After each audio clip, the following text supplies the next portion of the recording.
안녕하세요. 오른날개TV 현영관 목사입니다. 그동안 저희가 자유에 대해서, 성경이 말하는 자유에 대해서 몇 가지 말씀을 드렸는데, 오늘은 어쩌면 자유에 대한 가장 중요한 참 자유가 무엇인지, 성경에서 말하는 정말 진짜 자유가 무엇인지를 우리가 깨닫게 해주는 하나님의 말씀을 가지고 오늘은 그 의미를 한번 생각해 보기를 원합니다. 사실은 창세기 1장 1절과 2절의 말씀은 어떤 전체 성경에 큰 의미를 부여하는 어떤 선언서의 아주 그런 선언의 말씀이다, 이렇게 말씀드릴 수가 있습니다. 그래서 창세기 1장 1절과 2절을 잘 해석을 하면 정말 거기에서 하나님이 원하시는 성경 전체의 메시지와 또 그것을 딱 줄여서 생명과 자유의 말씀이라는 것을 우리가 정확하게 파악할 수가 있습니다. 그래서 오늘 여러분 참 자유를 아시기 원하시는 분은 오늘 이 동영상을 잘 보시고 처음부터 끝까지 다 보시고 여러분들이 좋다고 생각하시면 다른 사람에게도 10사람 이상에게, 여러분들이 아는 모든 사람에게 이 동영상을 소개해 주시고 또 구독과 좋아요 또 알람 설정을 해 주셔서 많은 사람이 볼 수 있도록, 또 저희가 이제 오늘 이 동영상뿐만 아니라 계속해서 성경을 지금까지 여러분들이 접하지 못했던 성경 해석을 정말 정확하게 한번 해보려고 합니다. 근데 사실은 제가 여러분들에게 오늘 이 동영상을 올려드리지만 그렇다고 제가 다 아는 것도 아닙니다.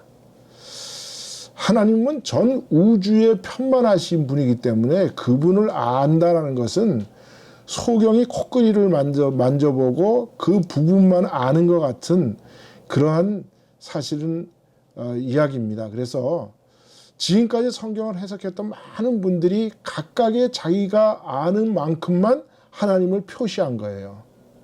그렇다면 저도 오늘 말씀드리지만 제가 다 드리는 말씀이 100% 옳은 말씀이고 제가 정확하게 하나님에 대해서 안다라고 말씀드릴 수는 없습니다. 그러나 가장 그것에 근접한 가까운 그런 해석을 함으로 해서 우리의 신앙이나 또 우리가 이 사회생활을 하는데 얼마나 이 말씀이 필요한 것이고 중요한 것인지를 우리가 함께 깨달았으면 좋겠습니다. 그래서 오늘 동영상의 제목을 천지 창조의 의미, 참 자유, 이런 제목을 가지고 함께 나눠볼까 합니다. 창세기를 어떻게 해석할 것인가? 아까 조금 전에 말씀드린 것처럼 성경을 아는 것은, 성경은 사실 예수 그리스도를 예표하기 위해서 성경이 필요한 거죠. 성경이 있는 거죠. 그리고 성경에 많은 성경을 쓴 저자들의 조각조각들을 전부 다 붙여보면 나중에 그 퍼즐을 맞춰보면 결국 예수 그리스도가 나타나는 그것이 바로 올바른 성경의 해석입니다. 그래서 예수가 나타나지 않은 성경 해석은 그건 뭔가 잘못된 거죠. 그래서 성경 창세기를 어떻게 해석할 것인가에 대한 물음 우리가 먼저 질문을 하고 거기에 대한 해답을 한번 얻어볼까 합니다. 그래서 성경은 하나님의 계시의 말씀인 것은 여러분들이 다 믿지요. 그런데 이 성경을 읽는 사람은 독자인 사람이라는 거예요. 인간에게 주신 말씀이다. 하나님이 이 성경을 하나님의 마음을 담아서 우리에게 보내준 편지다라고 사도 바울은 말하죠. 그래서 이 편지 속에는 그냥 아무런 글을 적어놓는 게 아니라 당신의 아주 진정한 마음을 담아서 그 편지를 받는 사람에게 전해주죠. 그와 마찬가지로 이 성경을 읽는 독자는 하나님의 마음을 읽는 것이라. 그런 의미에서 성경을 우리가 하나님의 마음을 잘 알아서 성경을 해석해야 된다는 겁니다. 그래서 성경의 저자인 하나님이 인간에게 어떤 의도로 어떤 의미로 말씀하셨는지를 파악하는 것이 가장 중요합니다. 하나님의 의도가 무엇이냐? 그것을 우리는 오리지널 미닝이다라고 이야기합니다. What did it mean? 라고 이렇게 영어로 말할 수 있겠죠. 그 오리지널 하나님의 뜻, 의도가 무엇이냐? 그 다음에 이렇게 파악된 말씀이 우리에게 어떤 의미를 주고 우리는 그 말씀을 어떻게 우리 삶 속에서 적용시키면서 살아야 할 것이냐? 그것을 우리는 contemporary significance, 그것을 what does it mean? 이것이 나에게 어떤 의미로 다가오는가? 이 두 가지를 잘 컴바인 했을 때 성경이 우리 속에서 역사하는 말씀으로 능력의 말씀이 되는 거죠. 그래서 성경을 해석하는 성경 본문에 대한 두 가지 접근 방법이 있습니다. 왜 접근 방법이라고 말하느냐? 이론이라고 말하지 않고, 그래서 이것을 우리가 조심스럽게 우리가 접근 방법이다 이야기를 하는데, 우리가 어떤 학문에 있어서 우리가 어떤 이론을 만들어내지만 그 이론이 정말 100% 맞는 진리다라고 말하면 우리가 그것을 theory, 논리라고 말할 수가 있습니다. 그러나 이것이 완전한 것이 아니라 우리가 그것을 다 이걸 통해서 아는 것이 아니라 어느 부분에 대해서 어느 정도 접근을 했다라는 의미에서 우리가 어프로치라는 말을 씁니다.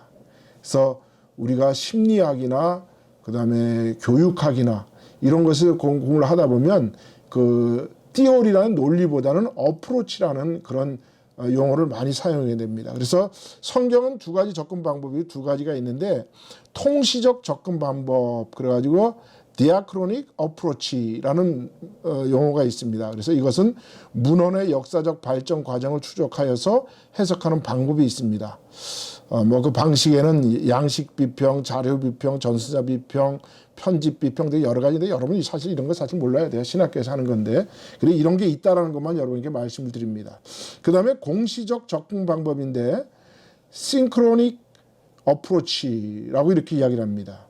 그러니까 완성된 문헌이 담고 있는 의미를 분석하는 방법이에요. 그래서 그 방식에는 구조주의적 접근 방식이 있고 의미를 어떻게 해석해내는가, 그 다음에 서사 비평적으로 이걸 어떻게 하나님 말씀을 받아들일 것이냐, 이런 것을 이렇게 그것을 해석하는 접근 방법을 우리는 공시적 접근 방법이다. 그래서 오늘은 제가 이 중에서 공시적으로 의미론에 대해서 거기서 하나님이 그 단어를 쓴 의미가 무엇인가에 대해서 그것을 한번 그런 방법으로 해석해 보려고 합니다.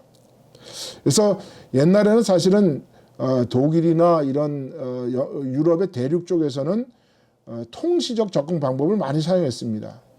특히 독일 신학자들을 중심으로 해서. 근데 그 이후로 영미 신학자들을 중심으로 해가지고 이 공시적 방법을 많이 썼죠. 근데 오늘날은 이 통시적 디아크로닉 어프로치와 그 다음에 공시적 접근 방법, 싱크로닉 어프로치를 이렇게 컴바인해서 두 가지를 다 이렇게 합해서 성경을 해석하는 방법이 오늘날 성경 해석 방법입니다.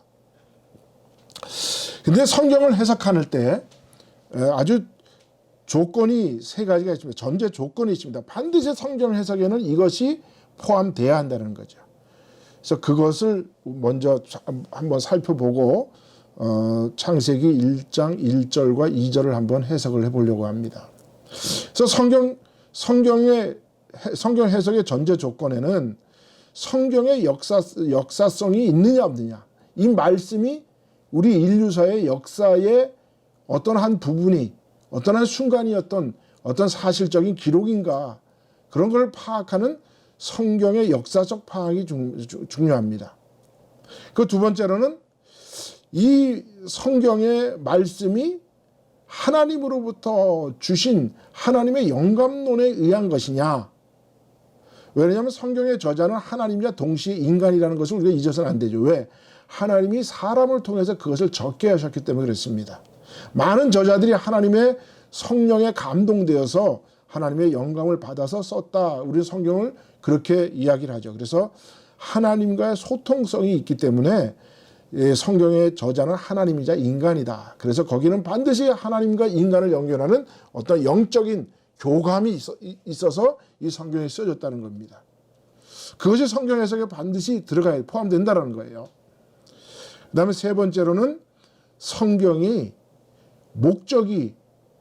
쓰여진 목적이 구속사적 의미가 있느냐 없느냐. 그 구속사적 의미는 이 성경의 말씀이 예수 그리스도와 연관이 되느냐 안 되느냐 그거죠.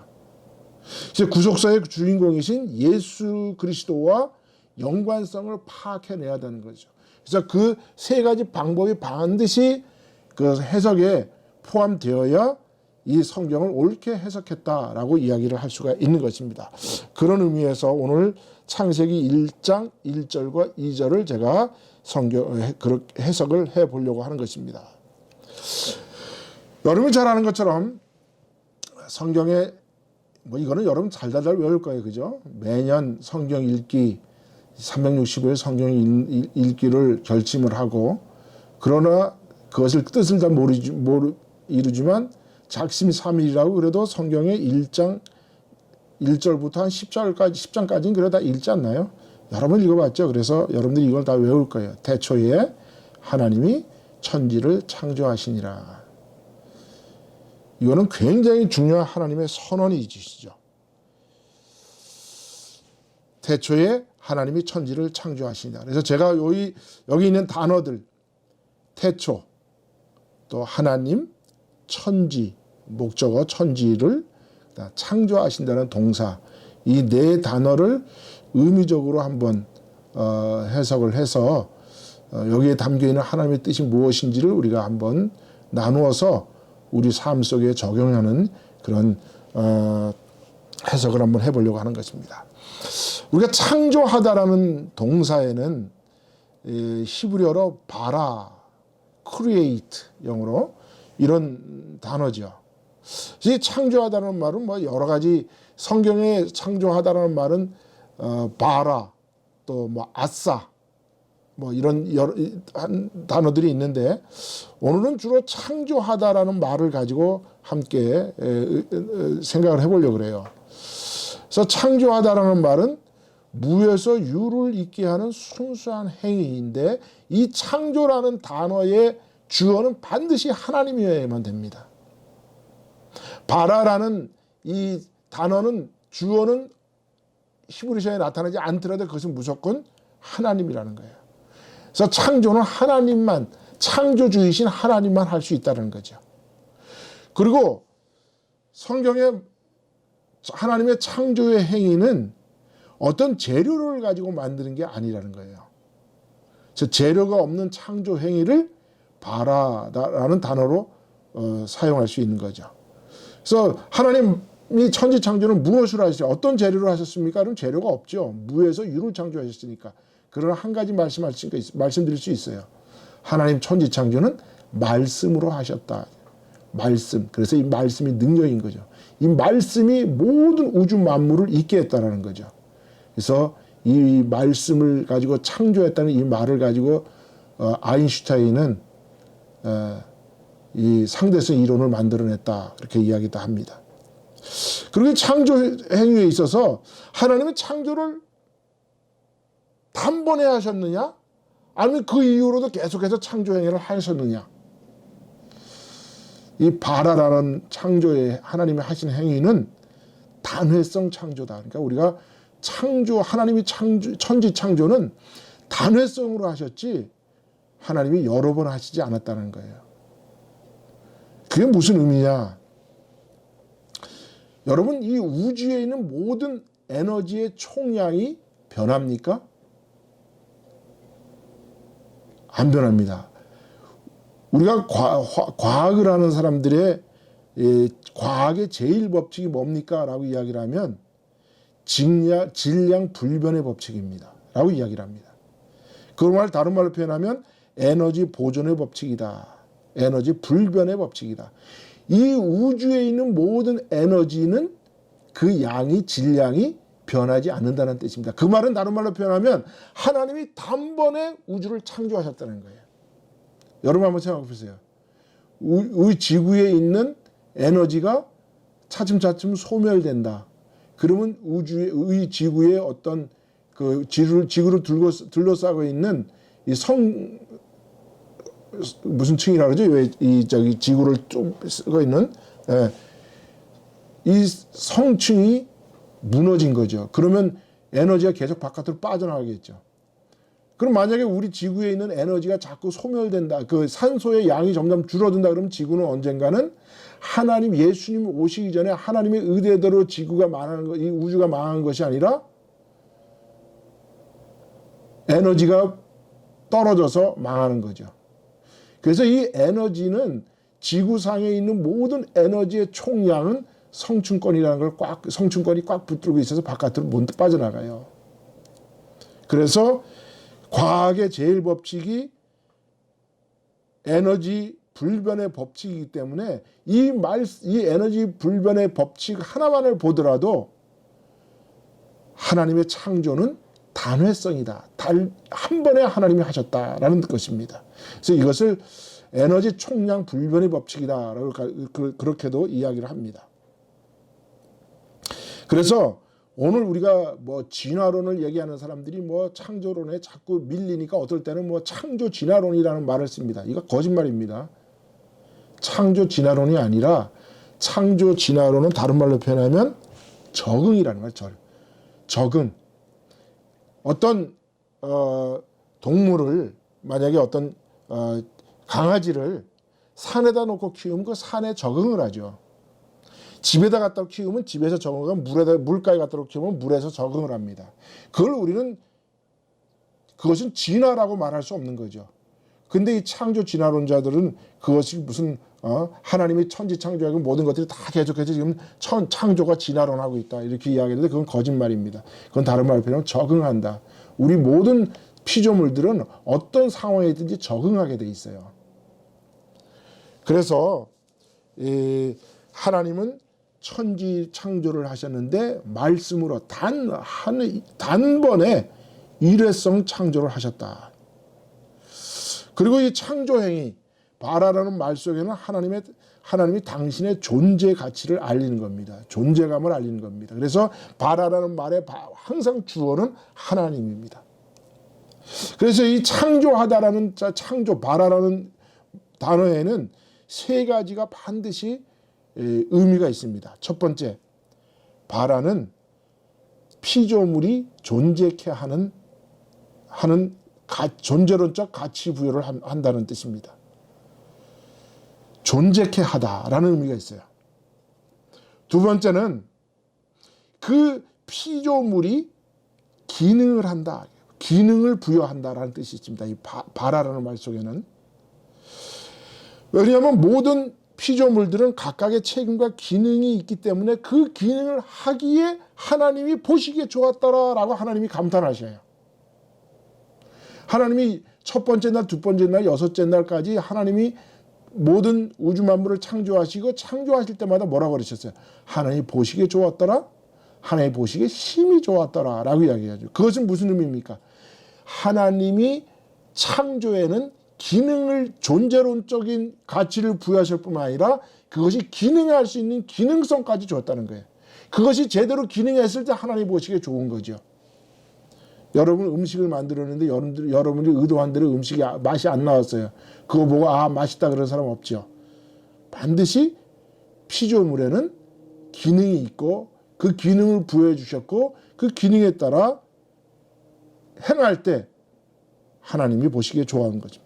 그 다음에 또 한 가지 이 바라에는 존재감을 부여하고 기능을 부여하지만 또 한 가지 부여한 게 있어요. 그게 뭐냐 하면 정체성을 부여한 거예요. 여러분 잘 보세요. 성경을 잘 읽어야 돼요. 그래서 성경에 뭐라고 하니까 하나님이 사람을 창조하시는데 남자와 여자로 창조하셨다. 자기의 정체성을 분명히 가져야 돼. 하나님은 사람을 지으시되 남자와 여자로 창조하시는데 남자는 남자의 정체성, 여자는 여자의 정체성을 주었다는 거예요. 여러분 오늘날 이 거짓장이들이 날 때부터 동성애자로 태어났고 나는 모습이 남자지만 난 여자로 태어났고 나는 성기능이 여자고 이런 이상한 말들 많이 하죠. 다 거짓말입니다. 왜? 하나님의 천지 창조, 창조의라는 단어 속에는 정체성을 주었어요. 왜 그런지 아십니까? 하나님의 모든 짐승과 모든 새들과 물속에 있는 물고기들 다 만드시고 하나님이 아담을 부르셨어요. 그리고 아담에게 뭐라 그랬습니까? 야, 너 이름 붙여봐. 그랬더니 아담이 그 모든 동물들에게 이름을 다 붙였어요. 그 이름은 무엇으로 붙였을까요? 기능을 보고 붙인 거예요.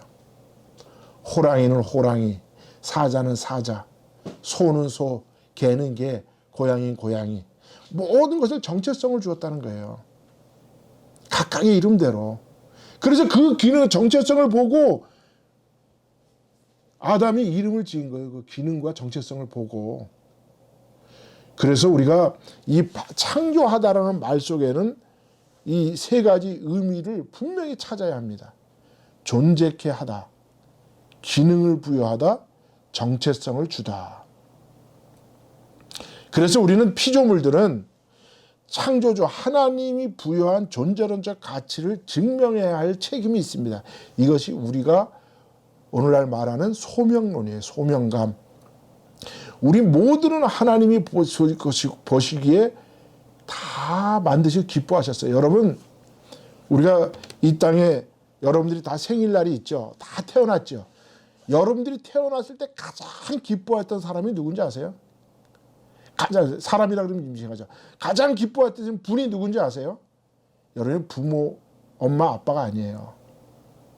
우리가 태어났을 때 가장 기뻐한 사람은 누군지 아세요? 기뻐하신 분은 하나님이세요. 왜? 하나님이 우리에게 생명을 부여했는데 우리가 그 생명을 부여한 대로 존재하게 하고 기능했고 정체성을 가지기 때문에 하나님이 기뻐하신 거예요. 그게 하나님이 모든 천지 만물을 창조하시고 하나님이 보시기에 좋았더래. 그러면 하나님이 오늘날 우리의 자녀들이 태어날 때, 우리가 태어날 때 가장 기뻐하시는 분은 엄마, 아빠 이전에 하나님이시라는 거죠. 우리에게 생명을 부여하신 하나님. 그게 바로 천지창조의 큰 의미가라는 것입니다. 자, 우리가 지금까지 하나님이 태초에 하나님이 천지를 창조하시니라, 창조하다라는 의미에 대해서 우리가 생각을 해봤는데요. 이 시간에는 하나님의 최초의 피조물이 뭐냐? 피조물이라 그러면 좀 이상하지만 하여튼 하나님이 두 가지를 창조하셨어요. 그 두 가지를 무엇을 창조했는지를 한번 여러분 잘 생각해 보시고 잘 따라와 보시길 바랍니다. 최초의 피조물, 여러분 성경의 첫째 자가 뭡니까? 태초죠. 태초. 히브리어로 브레시트입니다. 근데 이 히브리는 한문처럼 오른쪽에서 왼쪽으로 읽습니다. 왼쪽에서 영어나 우리 한글은 왼쪽에서 오른쪽으로 읽잖아요. 그러면 이걸 그런 식으로 읽으면 트시레베 이렇게 돼버려요. 그러니까 히브리어는 한문처럼 오른쪽에서 왼쪽으로 읽기 때문에 베레시트랍니다. 그래서 여기서 베는 뭐뭐에 뭐뭐 향하여 뭐 이런 뜻이 있고 태초라는 말은 원래 레시트예요. 그래서 이 태초라는 말을 우리가 잘 의미를 알아야 됩니다. 이 태초를 제대로 알아야 요한복음 1장 1절에 태초에 하나님이 그 창세기 1장 1절에 있는 말씀과 요한복음 1장 1절에 있는 말씀과 태초를 비교해 볼 수가 있어요. 그래서 이 태초라는 이 태초에 베레시트라는 히브리어를 한번 생각을 해볼까 합니다. 자, 이 태초는 우리가 다른 말로 의미로 보면 이거는 시간의 개념입니다. 시간의 개념. 그래서 이 시간의 개념을 제대로 알아야 성경을 해석할 수가 있고 이 시간의 개념을 제대로 알아야 하나님의 세계와 영의 세계와 우리 이 피조물의 세계 이거를 구별할 수가 있습니다. 그래서 이 태초라는 말은 하나님이 오늘날 우리가 사용하는 시간을 허락해 주었다는 뜻이에요. 그래서 하나님은 시간을 만들기도 하시고 하나님은 시간의 주인이시기 때문에 왜? 태초라는 것을 하나님이 만드셨기 때문에. 그래서 하나님은 시간의 주인이셔요. 그래서 하나님은 시간의 주인이기 때문에 그 시간을 줄일 수도 있고 줄일 수도 있고 그런 그 시간의 주인이라는 사실을 우리가 분명히 알아야 됩니다. 그래서 근데 하나님의 시간을 알기 위해서는 우리 그리스적 그 시간의 개념을 좀 아는 게 중요한데요. 고대 그리스에서는 시간을 두 가지 시간의 개념으로 나눕니다. 하나는 카이로스의 시간과 또 하나는 크로노스의 시간이에요. 이 시간의 구분을 잘 알아야 하나님의 시간과 우리 인간이 가지고 있는 시간도 구별할 수가 있고 또 영의 세계와 현실의 세계도 구별할 수가 있습니다. 그래서 하나님은 영원한 시간 속에 계시죠. 하나님은 영원한 시간 속에 계시는데 이 시간은 흐르지 않는 시간이에요. 그래서 제가 우스갯소리로 늘 이렇게 묻습니다. 하나님은 연세가 몇이시냐? 여러분 대답해 보세요. 만약에 하나님의 연세를 저에게 정확하게 말씀하신 분이 좀 제가 이 책 저희 그 커뮤니티 룸에 주소를 알려주시면 제가 이 책 제가 사인해서 공짜로 보내드릴게요. 하나님의 시간. 하나님은 몇 살이실까요? 제가 지난 시간에 우리 성경의 역사에 대해서는 쭉 말씀드렸죠. 아담과 하와 태초 이후로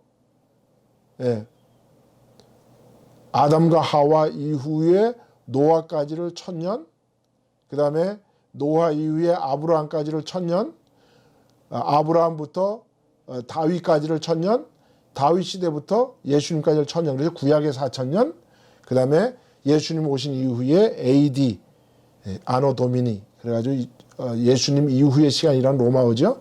그래서 우리가 AD를 사용하죠. 그 AD는 2000년, 그래서 우리가 6000년으로 보는데 사실 그 성경의 시간을 우리가 오늘 우리가 정확하게 여러분들이 시간의 개념을 알면 그런 시간이 아니라는 걸 우리가 알 수가 있습니다.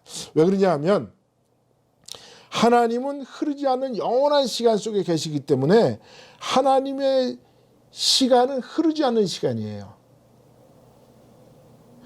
그래서 흐르지 않는 시간 속에 계시는 하나님, 영원한 시간. 그래서 성경에 뭐라고 이야기합니까? 베드로 전서에 후서에 1000년을 하나님은 1000년을 하루같이 하루를 1000년같이 사시는 분이다라고 이야기를 합니다. 자, 하나님의 영원한 시간, 우리가 그거를 헬라적 개념으로 보면 바로 카이로스 시간인데 이 시간은 흐르지 않는 영원한 시간이고 또 베드로후서 3장 8절에 있는 말씀처럼 사랑하는 자들아 주께는 하루가 1000년 같고 1000년이 하루 같은 이 한 가지를 잊지 말라. 그래서 이 1000년을 하루같이 하루를 1000년같이 사시는 하나님은 흐르지 않는 시간 속에 사시는 분이기 때문에 실제로 하나님의 나이는 없으셔요. 신이 되는 두 가지 조건이 있습니다. 신이 될 수 있는 두 가지 조건이 뭐냐 하면 첫째는 나이가 없으셔야 돼요. 두 번째는 이름이 없어야 됩니다. 왜 그렇습니까? 창조주는 이름이 있으면 안 돼요.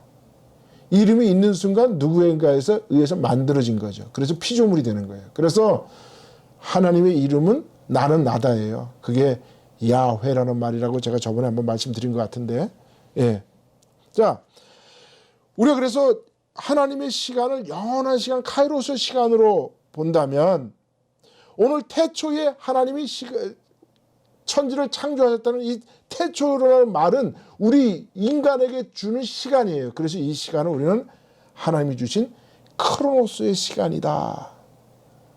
그래서 하나님의 시간 카이로스를 우리가 우리 현실 세계에 주신 이 시간은 크로노스인데 이 크로노스의 시간은 흐르는 시간이에요.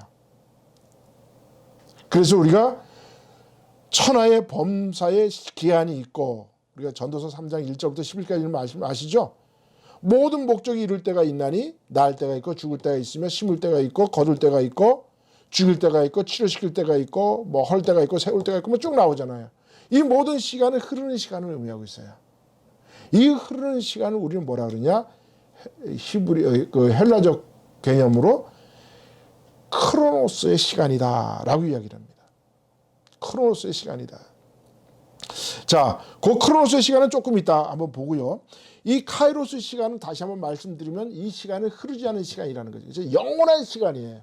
영원한 시간인데 하나님이 사랑의 대상을 만드시기 위해서 사랑의 대상인 인간을 하나님의 형상을 닮은 인간을 만드시기 위해서 인간이 살 수 있는 우주 공간을 만들었는데 이 우주 공간을 만드시기 위해서 하나님은 시간, 태초라는 시간을 주신 거예요. 그 시간은 바로 크로노스의 시간이다. 이 시간은 알파와 오메가의 시간이에요. 그래서 우리가 하나님은 알파와 오메가의 하나님 이렇게 말하죠. 처음과 끝이 있으신, 그 처음과 끝이 있다는 얘기는 흐른다는 뜻이거든요. 예. 그래서 이 하나님은 영원하신 하나님, 카이로스의 시간 속에 있는 분이기 때문에 하나님은 나이가 없으셔요. 연세가 없으셔요. 천년을 하루같이, 하루를 천년같이 사는 사람이다. 여러분 그림 하나 볼 텐데요. 카이로스의 시간을 잘 이야기해 주는 시간이 있어요. 여러분 이탈리아에 있는 토리노 박물관에 있는 카이로스의 조각상이 있습니다. 이 카이로스는 원래 그리스 신화에 나오는 제우스의 막내 아들이 바로 이 카이로스라는 사람이에요. 이 신이에요. 근데 이 카이로스는 시간의 신이에요. 그런데 그 토리노 박물관에 그 카이로스의 조각을 만들어 놓고 그 밑에 글이 있는데 이렇게 있습니다. 이 그림을 여러분들이 보시면서 제가 읽어드린 거 잘 보세요. 들으세요. 이 카이로스의 조각상의 밑에 이렇게 적혀 있어요. 그 카이로스의 조각상을 설명해 주는 건데, 묘사해 주는 말인데, 앞머리가 무성한 이유는 사람으로 하여금 내가 누구인지 금방 알아차리지 못하게 하기 위함이요. 뒷머리가 대머리인 이유는 내가 지나가고 나면 다시는 나를 붙잡지 못하게 하기 위함이며, 발에 날개가 달린 이유는 최대한 빨리 사라지기 위함이며, 저울을 들고 있는 이유는 기회가 앞에 있을 때는 저울을 꺼내 정확히 판단하라는 의미이며, 날카로운 칼을 들고 있는 이유는 칼같이 결단을 하라는 의미이다. 나의 이름은 기회, opportunity다. 자, 이게 카이로스의 개념을 말해주는 이야기입니다. 이 얘기는 무슨 얘기냐 하면, 하나님은 우리에게 영원한 시간, 무한의 시간 속에 사시는 분인데, 우리 사랑하는 대상을 만들기 위해서 인간 세상에게 시간을 주기 위해서 크로노스의 시간을 주셨다. 그런데 그 크로노스의 시간에 사는 사람들도 카이로스의 시간을 받아서 살아야 된다. 그래서 이 하나님이 주시는 찬스마다 그 찬스를 정확하게 잡아서 내 삶에 적용시키면서 살아야 되는 것이 우리 인생이라는 것을 가르치기 위해서 카이로스의 시간을 알아야 된다는 겁니다. 자, 여러분은 얼마나 하나님이 주시는 기회, 찬스, 오퍼튜니티를 얼마나 여러분 잘 사용하고 있습니까? 여러분들이 그 시간을 잘 사용해야 하늘나라의 영원한 시간을 우리 현실의 시간 속으로 끌어들일 수가 있습니다. 그래서 여러분들이 믿음 생활 잘 하는, 올바른 믿음 생활을 하는 시간은 바로 우리는 크로노스의 시간에 있지만 카이로스의 시간을 끌어들여서 사는 삶이에요. 그 삶을 우리는 영성의 삶이다라고 이야기합니다. 그거는 나중에 또 제가 설명을 드리도록 하겠습니다. 자, 카이로스의 시간인 그런 의미고요. 그런 크로노스의 시간은 언제부터 우리에게 크로노스의 시간이 있냐. 오늘 하나님이 태초에 하나님이 천지를 창조하신 이 말씀은 바로 크로노스의 시간을 의미합니다. 그런데 요한복음에 태초에 하나님이 말씀이 계시니라. 그런데 거기서 태초는 영원한 시간, 카이로스 시간이에요.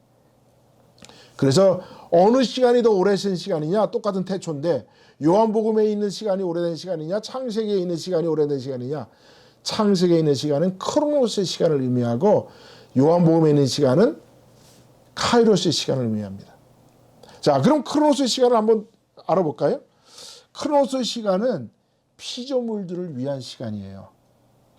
크로노스의 시간은 과거, 현재, 미래로 계속해서 화살이 앞으로 나가듯이 시간이 앞으로 나가는 시간을 크로노스의 시간이라고 이야기를 합니다. 그래서 연속으로 흘러가는 객관적으로 잴 수 있는 시간. 여러분, 우리가 그래서 시간을 객관적으로 재기 위해서 지금 어떻게 됐어요? 하루는 365일, 그 다음에 하루는 24시간, 1년은 365일, 그 다음에 뭐 1분은 60초, 이런 모든 것들은 시간으로 잴 수 있는 시간이기 때문에 이 시간을 크로노스의 시간이라 이렇게 이야기를 합니다. 그래서 영어의 크로니클 그러면 연대기를 의미하죠. 연대기. 그 연대기의 의미가 어원이 바로 이 크로노스에서 온 단어입니다. 그래서 크로니클, 그 다음에 크로노스의 시간, 그럼 이거는 과거, 현재, 미래를 향해서 나가는 그런 잴 수 있는, 객관적으로 잴 수 있는 시간을 의미합니다. 자, 그러면 이 크로노스의 시간을 우리가 언제 잴 수 있느냐? 언제부터 우리는 잴 수 있었느냐? 여러분, 하나님이 창조하실 때 첫째 날, 둘째 날, 세 번째 날, 네 번째 날까지는 태초의 크로노스의 시간이면 사실은 이 시간은 카이로스 시간하고 섞여 있는 시간이에요. 이게 무슨 말이에요, 목사님? 이렇게 묻는 사람이 많아요. 제가 이렇게 설명하면. 왜 그런지 한번 말씀드릴게요. 자, 하나님은 영원한 카이로스의 시간 속에서 태초라는 크로노스의 시간을 주셨어요. 그런데 우리가 지금 알고 있는 1년은 365일, 하루는 24시간, 1분은 60초, 뭐 이런 개념들은 언제 나타나느냐?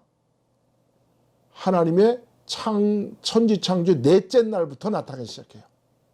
여러분 창세기 쭉 읽어보세요. 1장. 자, 1장 14절에 뭐라고 말씀하시냐면 하나님이 가라사대 하늘의 궁창에 광명이 있어 주야를 나누게 하라. 또 광명으로 하여 징조와 사시와 일자와 연한이 이루라 라고 말씀합니다.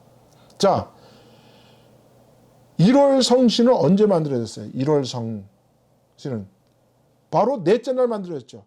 그러면 오늘날 우리가 쓰는 모든 시간의 징조와 사시와 일자와 연한은 넷째 날부터 만들어진 거예요. 그래서 그 시간은 바로 크로노스의 시간인데, 그러면 첫째 날, 둘째 날, 셋째 날까지는 우리는 하나님이 주신 카이로스의 시간 속에 아직까지 있는 거예요. 그리고 크로노스의 시간은 곧 넷째 날부터 해와 달과 별이 이뤄서 그것이 사시를 이루고 일자와 연화를 이뤄서 오늘날 우리가 객관적으로 쓰는 시간의 개념이 나타났다. 이것이 바로 진정한 크로노스의 시간입니다. 이 시간이 흐르기 시작하는 게 지금부터. 언제까지? 예수님 다시 오시는, 예수님 재림하시는 날까지.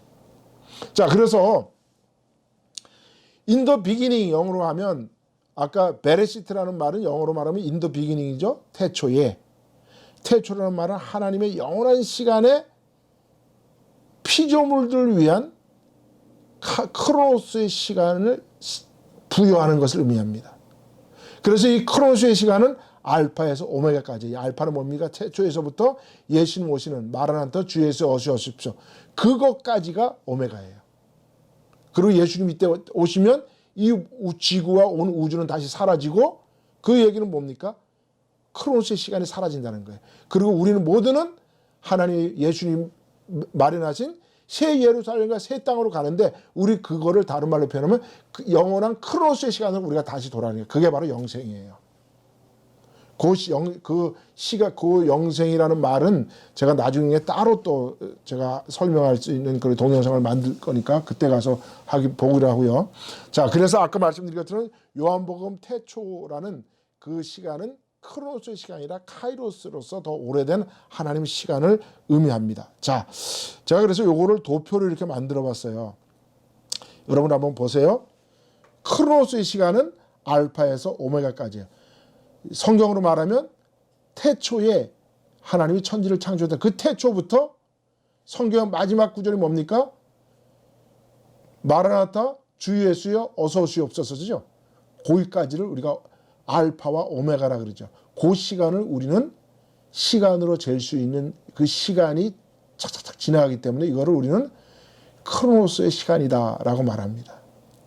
그래서 알파와 오메가, 우리는 카이로스의 영원한 시간 속에 있지만 크로노스의 시간을 하나님이 우리에게 주셨기 때문에 우리는 어쩔 수 없이 크로노스의 시간 속에서 살아갈 수밖에 없는 존재다.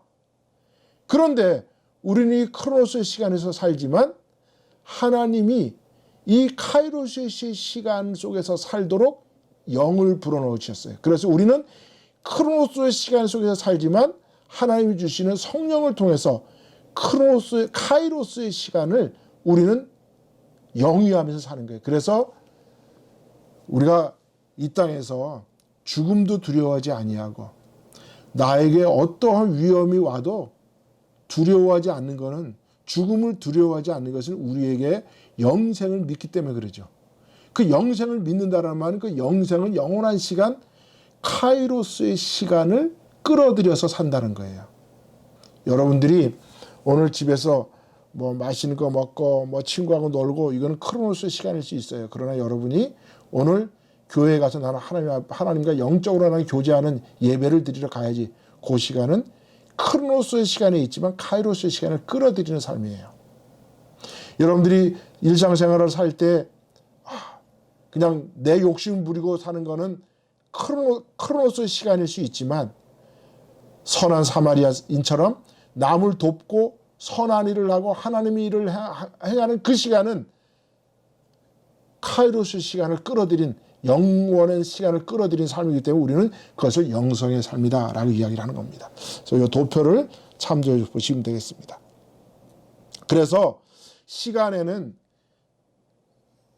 카이로스의 영원한 시간과 하나님이 천지창조 넷째 날 만들어주신 크로노스의 시간이 지금 있는데 우리는 크로노스의 시간에 살지만 하나님이 주시는 성령으로 인해서 카이로스, 영원한 하나님의 시간을 우리는 끌어들여서 이 땅에서 살아가기 때문에 죽음도 두려워하지 않고 하나님의 예수 그리스도를 위해서 우리의 생명도 버릴 수 있는 그러한 용감한 그러한 신앙생활을 할 수 있게 된다는 겁니다. 자, 여기까지 태초라는 시간의 개념을 생각해 봤습니다.